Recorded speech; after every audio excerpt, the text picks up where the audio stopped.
আমরা মার্কেটে একটা গ্যাপ দেখি যেটা হলো যে ইমোশনাল বা স্টোরি বেস এই মার্কেটিংগুলা খুব কম করার। স্পেশালি যারা স্মল বিজনেস রান করেন তাদের মধ্যে তো এই জিনিসগুলো একদমই দেখা যায় না। এবং আমরা অনেকের সাথে কথা বলে দেখি যে অনেকে হয়তোবা এরকম ভ্রান্ত ধারণা নিয়ে থাকে যে আমরা যখন ইমোশনাল বা স্টোরি বেস যদি কোনো মার্কেটিং করতে যাই সেক্ষেত্রে অনেক টাকা এখানে স্পেন্ড করতে হবে বা এইটা ফুটিয়ে তোলার জন্য হয়তোবা প্রোডাকশন বেস আমাদের কন্টেন্ট মেক করতে হবে। কিন্তু আপনি যখন ইমোশনাল বা স্টোরি বেসড মার্কেটিং করতে যাবেন, এমন অনেক ওয়ে আছে যেটার মাধ্যমে কিন্তু আপনি খুব ইজিলি অল্প খরচে এই জিনিসগুলো আনতে পারবেন।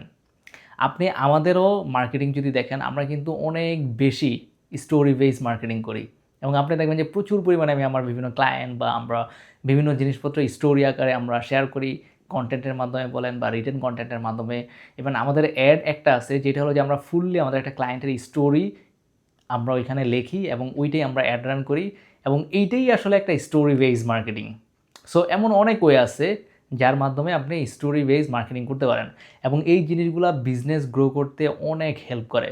সো আপনারা যারা স্টোরি বেস এখনও মার্কেটিং করতেছেন না বা ইমোশনাল মার্কেটিং করতেছেন না, আই হোপ আপনারা এই জিনিসগুলো অবশ্যই ট্রাই করা উচিত।